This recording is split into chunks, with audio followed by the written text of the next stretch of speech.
ఓం మహాగణాధిపతయే నమః. ఓం గురుభ్యో నమః. ఓం శ్రీమాత్రే నమః.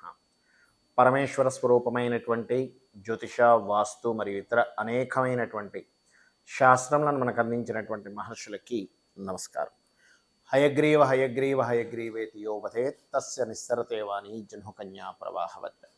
అరుణాం కరుణాతరంగితాక్షీం ధృతపాశాంకుశపుష్పబాణచాపాం అనిమాదిభిరావృతాం మయూకైః అహమిత్యేవ విభావయే భవానీం. శ్రీమాత్రే నమః.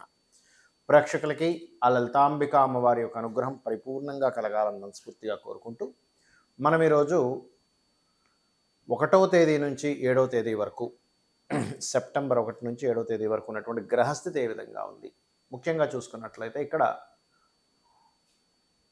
రవి తన ఓన్ హౌస్లో ఉన్నాడు, సింహరాశిలో. శుక్రుడు నీచబడి కేతువుతో కలిసి ఉన్నాడు. అదేవిధంగా కర్కాటకంలో బుధుడు మరియు బుధుడి యొక్క రాసుల్లో అంటే మిథునంలో కుజుడు, వృషభంలో గురువు, మీనంలో రాహువు, శని వక్రించి కుంభంలో ఉన్నాడు. ఈ యొక్క గ్రహస్థితిని అనుసరించి 12 లగ్నాల వారికి, ఎప్పుడు నేను లగ్నాన్నే ప్రాధాన్యంగా తీసుకుంటాను, లగ్నం తెలియని వారు రాశించి తీసుకోండి, ఏ విధంగా ఉండబోతుంది, ఏ గ్రహాలు బలంగా ఉన్నాయి, ఏ గ్రహాలు పాజిటివ్ ఫలితాలు ఇస్తున్నాయి, ఏ గ్రహాల విషయాలు జాగ్రత్త వహించాలి, ఈ యొక్క విషయాలు చెప్తుంది నేనైనప్పటికీ కూడా చెప్పేస్తుంది సాక్షాత్ ఆ లలితా అమ్మవారిగా భావిస్తూ అంటే కొంతమందికి ఏమవుతుందంటే కేవలం ఇది ఒకటే కాకుండా వాళ్ళ పర్సనల్ చార్ట్లో కూడా ఏం చూసుకోవాలనేది ఉంటుంది. ఆ విషయం కూడా మీరు తెలుసుకోవాలనుకుంటే వీడియో ఆఖరి వరకు చూడండి. ఒక్కొక్క లగ్నం గురించి మనం తెలుసుకుందాం. కర్కాటక లగ్నము, కర్కాటక రాశి. మీ యొక్క రాశ్యాధిపతి రాశిలోనే ఉంటున్నాడు. ఇది ఒక రకంగా 1వ తేదీ మీకు ఉద్యోగం కోసం చేసే ప్రయత్నాలు ఫలిస్తాయి అనేటువంటి సూచిస్తుంది. కాకపోతే ఏదో తెలియని మిస్కమ్యూనికేషన్స్ వల్ల కొంత మానసికంగా స్ట్రెస్ కూడా అవుతూ ఉంటారు ఇక్కడ. మరి కుటుంబ స్థానంలో కుటుంబాధిపతి అంటే రవి ఉన్నాడు. ఈ రవికి తర్వాత స్థానంలో శుక్రకేతువులు ఉన్నందుకు కొంతవరకు ఫలితం ఇస్తాడు. అదే శుక్రకేతువులు కనుక 2లో లేకపోయి ఉంటే ధనపరంగా మంచి యోగం పట్టేది ఇక్కడ, సెకండ్ లార్డ్ ఉన్నందుకు.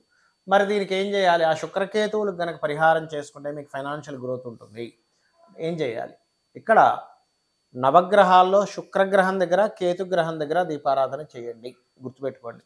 అలాగే మీకు 3వ స్థానంలో ఆ శుక్రకేతువులు ఉన్నారు కాబట్టి మీడియేటింగ్స్, కమ్యూనికేషన్స్, ఎవరితోనైనా స్త్రీతో మాట్లాడేటప్పుడు, మరియు ఏదో వ్యాపారంలో అధిక లాభాలు వచ్చేస్తాయని చెప్పి కొన్ని సార్లు ఏమవుతుందంటే మనకు ఉండేటువంటి కష్టాల వల్ల సరే ఇక్కడ ఏదో డబ్బులు పెడితే ఎక్కువ డబ్బులు వస్తాయి కదా, నాకు కష్టం తీరుతుంది కదా, పిల్లలకి ఏదో చేయొచ్చు కదా, లేనట్లయితే తల్లిదండ్రులకి ఏదో చేయొచ్చు కదా, అప్పులు తీర్చుకోవచ్చు కదా అని ఒక చిన్న ఆశతో మనం ఏం చేస్తూ ఉంటారంటే ఒక మధ్యతరగతి వ్యక్తి ఏదో ఆశపడి ఏదో చేస్తూ ఉంటాడు.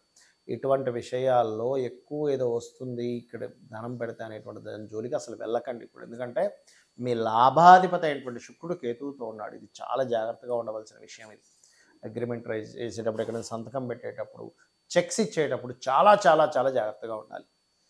అలాగే మరొక విషయం ఏంటంటే ఇక్కడ గమనించినట్లయితే ఈ యొక్క అధిపతి ఎవరైతే ఉన్నారో, ఈ 2వ అధిపతి కానివ్వండి, 3వ అధిపతి కానివ్వండి, 3వ అధిపతి లగ్నంలో ఉండడం అనేటువంటిది కొంతవరకు ఇందాక నేను చెప్పినట్టుగా మిస్అండర్స్టాండింగ్స్, మిస్కమ్యూనికేషన్స్ని తెలియని ఒక వైరాగ్యాన్ని ఇస్తూ ఉంటుంది. కాబట్టి మెడిటేషన్ చేసుకోవడం చాలా మంచిది. వివాహ ప్రయత్నాలు, పాత సంబంధాలు అంటే ఎప్పుడో గతంలో వచ్చినటువంటి సంబంధం మళ్ళీ తిరిగి రావడం, కొంచెం ఉద్యోగ సంబంధించిన విషయంలో ఉన్న ప్రాంతంలో కాకుండా వేరే వేరే ప్రాంతాలకు వెళ్ళడం ద్వారా కలిసి రావడము, ఇటువంటివన్నీ కూడా స్పష్టంగా గోచరిస్తున్నాయి.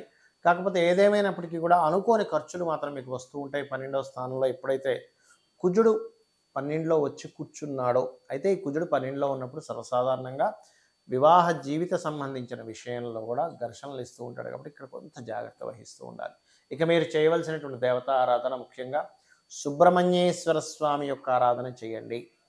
అలాగే 2వ తేదీ ఎవరికి ధనం ఇవ్వకండి, ఎందుకంటే 2వ తేదీ అమావాస్య ఏర్పడుతుంది, మీకు ధనస్థానంలో అమావాస్య ఏర్పడుతుంది.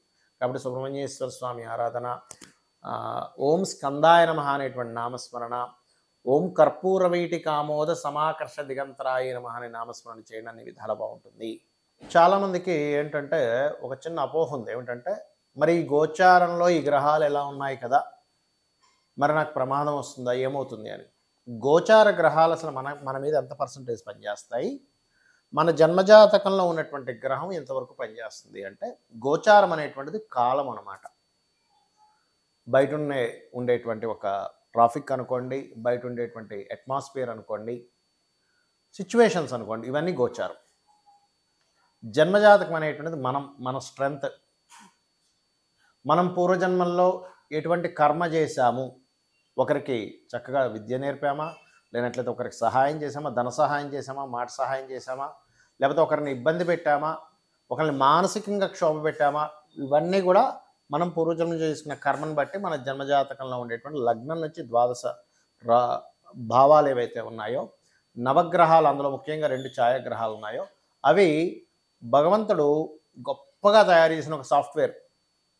అంటే చూడండి, మనం ఒక కారులో వెళ్తున్నాం, ఉదాహరణకి సిగ్నల్ పడింది, అయినా చూసుకోకుండా దాటేసాం, వెంటనే ఏం చేస్తుంది కెమెరా అక్కడ ఫోటో తీస్తుంది, మనకి ఫైన్ వచ్చేస్తుంది. అలాగే చాలా గొప్ప సాఫ్ట్వేర్ భగవంతుడు క్రియేట్ చేసింది ఏంటంటే ఈ నవగ్రహాలు.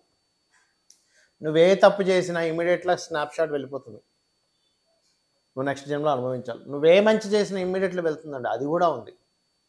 అంటే ఎలాగా అంటే చెప్తాను చూడండి. ఇప్పుడు మీ యొక్క రవి బాగోలేడు అంటే దాని అర్థం ఏమిటంటే మీరు పూర్వజన్మల్లో మీ యొక్క అధికారం దుర్వినియోగం చేశారు. రవి చాలా బాగున్నాడంటే అప్పుడు ఏం జరుగుతుందంటే మీకు మంచి తండ్రి ద్వారా సహకారం, గవర్నమెంట్ ద్వారా సహకారం, రాజకీయంగా ఇప్పుడు ఇవాళ రేపు ఉండేటువంటి రాజకీయాలు రవి ఒకటే కాదు, రాహు శని యొక్క ప్రభావం కూడా ఉంటుంది.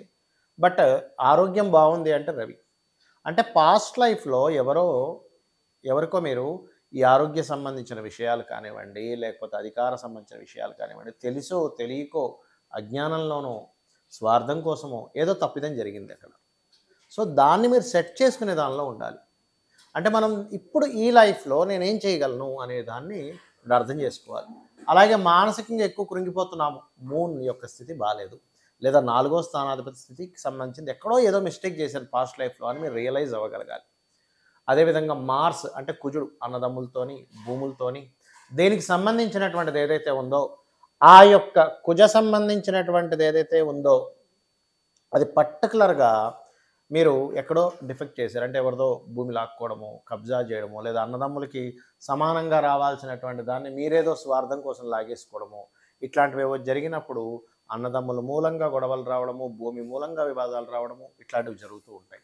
కొంతమంది స్వార్థం కోసం మీరు న్యాయంగా ఉన్నా వాళ్ళు ఏదైనా కబ్జా చేశారంటే అది వాళ్ళకి మళ్ళీ అది ఉంటుంది, దాని ప్రభావం ఉండదని కాదు. ఇలా ఒక్కొక్క గ్రహము మీరు చేసినటువంటి పూర్వజన్మలో చేసినటువంటి కర్మ ఆధారంగా భగవంతుడు పర్ఫెక్ట్గా అక్కడ పెడతాడు.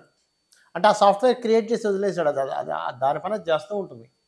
ఒక సాఫ్ట్వేర్ని క్రియేట్ చేసి ఎలా అయితే మనం సిగ్నల్ దగ్గర ఈ గ్రీన్ లైట్ పడినప్పుడు ఒక రకంగానే రెడ్ లైట్ పడినప్పుడు ఏదైనా వెహికల్స్ వెళ్తుంటే ఫోటో తీసి ఎలా ఇస్తుందో ఇది కూడా అంతే. కాబట్టి మనం ఏం చేయాలంటే ఏమీ భయపడకుండా అసలు మనం ఎందుకు ఈ జన్మ ఎందుకు తీసుకున్నాం, what is the reason, purpose ఏమిటి, ఈ జన్మ రావడానికి గల పర్పస్ ఏమిటి అనేటువంటిది మీ లగ్నము మీ ఆరోభావం చెప్తుంది. మీరు ఎందుకు ఎంతో కష్టపడ్డా సంపాదించలేకపోతున్నారంటే మీ ధనాధిపతి ఎలా ఉన్నాడు, అసలు ఏ మార్గంలో ఉంది. జ్యోతిషాస్త్రంలో ఉన్న గొప్పతనం ఏంటంటే మీరు ఏ మార్గంలో వెళ్తే సంపాదిస్తారనేటువంటి ఒక గొప్ప విషయాన్ని అక్కడ చెప్తూ ఉంటుంది. అలాగే మరొక విషయం ఏంటంటే దీంతోపాటు ఇక్కడ చాలామందికి తెలియని విషయం ఏంటంటే చూడండి ఎంతో సంపాదిస్తున్నా అండి రూపాయి నిలవట్లేదు అంటూ ఉంటారు. కారణం ఏమిటంటే ఎక్కడో మీరు ఇంట్లో వేస్టేజ్ జోన్లో బీరువా పెట్టడమో లేకపోతే చెయ్యకూడనటువంటి కొన్ని ఇన్వెస్ట్మెంట్స్ చేయడమో జరుగుతూ ఉంటుంది. ఎలా ఉంటుందంటే అది ఒక కుండలో మనం వాటర్ పోస్తున్నాము, కానీ ఆ కుండ చిన్న చిల్లు ఉందనుకోండి, ఆ చిల్లు ద్వారా ఎలా అయితే నీరు పోతూ ఉంటుందో ఆ రకంగా మీ యొక్క ధనం వేస్ట్ అవుతుంది. అదేంటో కూడా తెలుసుకోగలగాలి. అలా 1 కాదు 2 కాదు, వివాహ సమయాలు తెలుసుకోవచ్చు జ్యోతిషాస్త్రం ద్వారా.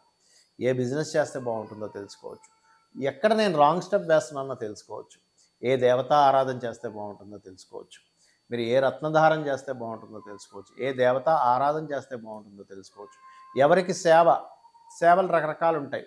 మీకు మీ యొక్క పూర్వజన్మ కర్మ తొలగిపోవడానికి ఈ జన్మలో ఎవరిని సేవించాలి, అందరినీ సేవించాలి, కానీ ప్రత్యేకంగా ఎవరిని ఎక్కువ మీరు సేవించాలి.